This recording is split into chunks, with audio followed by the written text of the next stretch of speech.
ছাত্র আন্দোলনে নিহত সুমনের লাশ কবর থেকে উত্তোলন। সাভারের আশুলিয়ায় বৈষম্য বিরোধী ছাত্র জনতার আন্দোলনের সময় গুলিতে নিহত পঞ্চগড়ের সুমন ইসলামের লাশ আদালতের নির্দেশে কবর থেকে তোলা হয়েছে। আজ বুধবার সকাল 11:30 উপজেলা সহকারী কমিশনার ভূমি ও নির্বাহী ম্যাজিস্ট্রেট এস.এম. ফুয়াতের উপস্থিতিতে প্রায় 6 মাস পর বোদা উপজেলার সাকুয়া ইউনিয়নের আমিননগর বকশীগঞ্জ কবরস্থান থেকে লাশ উত্তোলন করে ময়নাতদন্তের জন্য পঞ্চগড় সদর হাসপাতাল মর্গে পাঠানো হয়। মরদেহ উত্তোলনের সময় নিরাপত্তা ব্যবস্থা জোরদার করা হয়। এ সময় পরিবারের সদস্যরা আবেগ আপ্লুত হয়ে পড়েন। লাশ উত্তোলনের বিষয়টি নিশ্চিত করেছেন সহকারী কমিশনার ভূমি ও নির্বাহী ম্যাজিস্ট্রেট এস.এম. ফুয়াত। নিহত সুমন ইসলাম উপজেলার সাকুয়া ইউনিয়নের আমিননগর বকশীগঞ্জ গ্রামের আব্দুল হামিদের ছেলে।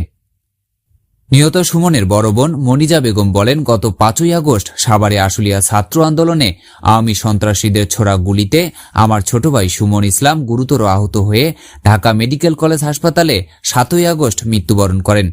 মৃত্যুর ঘটনায় গত 5ই সেপ্টেম্বর আশুলিয়া থানায় হত্যা মামলা দায়ের করেন সুমন ইসলামের মাতা কাজলী বেগম।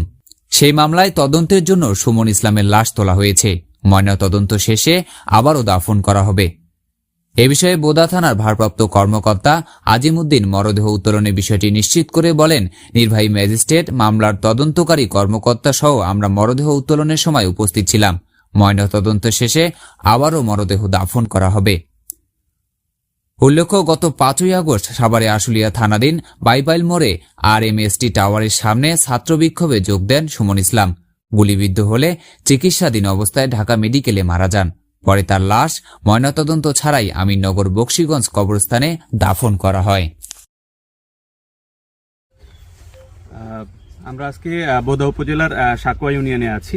এখানে 5 আগস্ট শহীদ বৈষম্য বিরোধী ছাত্র আন্দোলনে শহীদ সুমন ইসলামের কবর এখানে আছে। আমরা বিজ্ঞ আদালতের নির্দেশে ন্যায় বিচারের স্বার্থে তার লাশটি আজকে কবর থেকে তুললাম আত্মীয় স্বজনের সামনে। আত্মীয় স্বজন আমাদেরকে দেখিয়ে দিয়েছে যে কোন কবর। তাদের সম্মুখেই, তাদের উপস্থিতিতে এবং স্থানীয় জনগণ, স্থানীয় জনপ্রতিনিধির উপস্থিতিতে আমরা তার লাশটি তুলেছি।